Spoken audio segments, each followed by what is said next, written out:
오늘 새벽 우리에게 주시는 하나님의 말씀은 구약 성경 욥기 9장 35절의 말씀입니다. 오늘 본문의 말씀을 제가 읽겠습니다. 그리하시면 내가 두려움없이 말하리라. 나는 본래 그렇게 할 수 있는 자가 아니니라. 아멘. 오늘 본문 욥기 9장의 말씀은 8장의 빌닷의 말에 대한 욥의 변론입니다. 욥의 친구였던 엘리바스는 욥기 4장에서 욥에게 이야기를 하죠.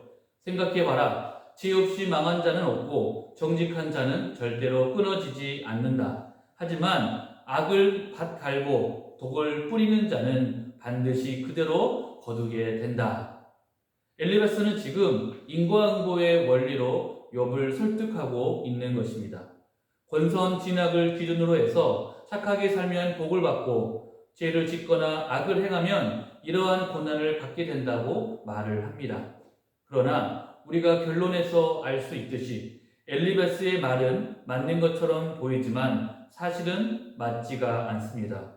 왜냐하면 사람의 인생에서 모든 고난을 인과응보의 틀 안에서 다 해석할 수 없고 또 그러한 질서가 하나님의 전부는 아니기 때문입니다. 또 이어지는 욥기 8장에서 빌닷은 옛 시제를 이야기하면서 전통이 가져다 주는 지혜와 그 원리에 욥이 순응하라고 그렇게 말을 합니다. 엘리바스가 인생 인과응보의 틀로 욥을 맞추려 했다면 빌닷은 전통과 지혜라는 틀로 욥의 인생을 맞추려 했던 것입니다.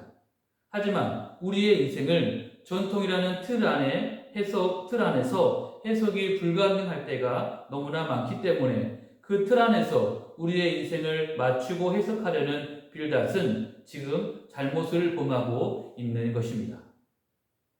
욥은 지금 굉장히 고통스러운 현실 앞에 놓여져 있습니다. 지금 욥은 그가 고난받는 그 이유를 모르기 때문에 당연히 그 답도 알 수가 없었습니다. 친구들은 욥에게 법과 도덕 질서 그리고 전통과 경험을 가지고 하나님께 회개하라고 그렇게 충고하고 있습니다.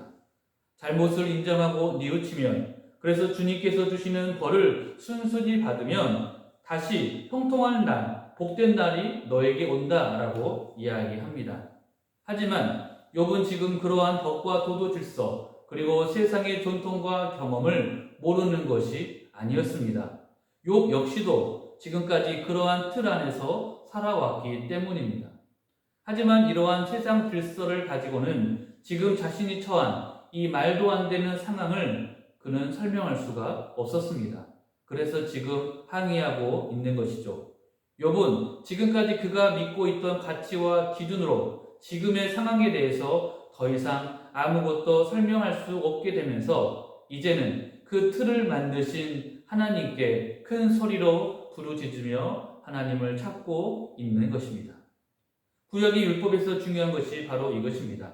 하나님이 우리에게 법을 주신 것은 이 법을 통해서 우리가 죄인이라는 것과 더욱더 하나님 앞에 엎드리기를 원하시기 때문입니다. 또한 이 법을 통해서 우리는 하나님 나라의 질서를 배우고 그분이 원하시는 거룩한 나라를 이루어갈 수 있습니다. 그래서 하나님은 우리에게 법과 질서를 요구하십니다. 하지만 이 질서가 하나님의 전부는 아닙니다. 하나님의 유일한 기준은 아닙니다. 왜냐하면 이 법과 질서가 하나님의 모든 섭리를 나타내는 것은 아니기 때문입니다. 세상 질서의 유일한 기준은 법이 아니라 바로 하나님이십니다. 따라서 오늘 욥기 9장의 말씀을 보면 욥은 이제 자신에게 소원이 있는데 하나님을 만나겠다라고 이야기를 합니다. 왜냐하면 이 세상의 모든 틀과 모든 권위가 하나님께 있으며 하나님만이 유일한 기준이시기 때문입니다. 그래서 욥은 그의 친구들에게 이야기를 합니다. 너희가 하는 이야기를 내가 다 알고 있다. 하지만 그것들로 내 문제를 다 설명하거나 이해할 수는 없다. 왜냐하면 그 법이, 그 질서가 하나님의 전부는 아니기 때문이다.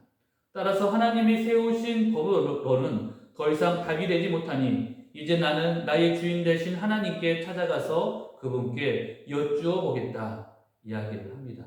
이처럼 욥은 자신도 모르게 기존에 그가 갇혀 있었던 세상의 틀과 질서를 깨고 이제 새로운 믿음의 경지로 일어서고 있는 것입니다.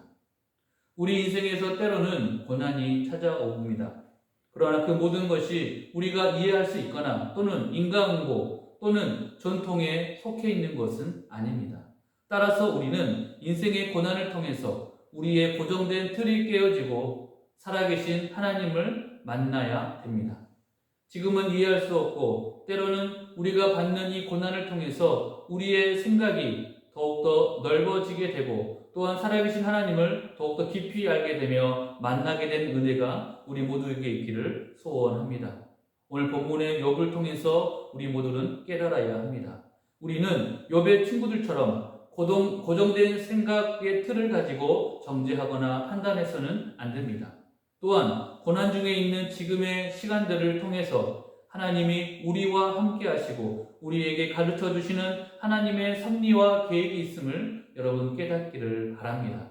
그래서 욥이 경험한 것처럼 머리로만 알고 있던 하나님이 우리의 삶 속에서도 살아계신 하나님 눈으로 직접 보게 되어 더 깊이 알게 되는 축복이 있으시기를 간절하게 소원합니다.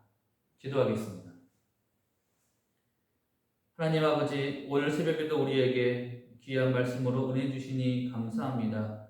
우리가 이 땅을 살아갈 때에 욥과 같이 알 수 없고 이해할 수 없는 상황 속에 놓일 때 먼저 세상 가치와 기준으로 우리를 평가하지 않게 하여 주시고 무엇보다 하나님 보좌 앞으로 나아가 주님 만나기를 소원하는 우리 모두가 되게 하여 주옵소서. 그래서 우리 삶 속에서 역사하시는 그 하나님을 경험케 하시고 주님께서 주시는 그 힘과 능력으로 맡겨주신 귀한 사명을 감당하는 우리 모두가 되게 하여 주옵소서. 다시 오실 우리 구주 예수 그리스도 이름으로 기도합니다. 아멘.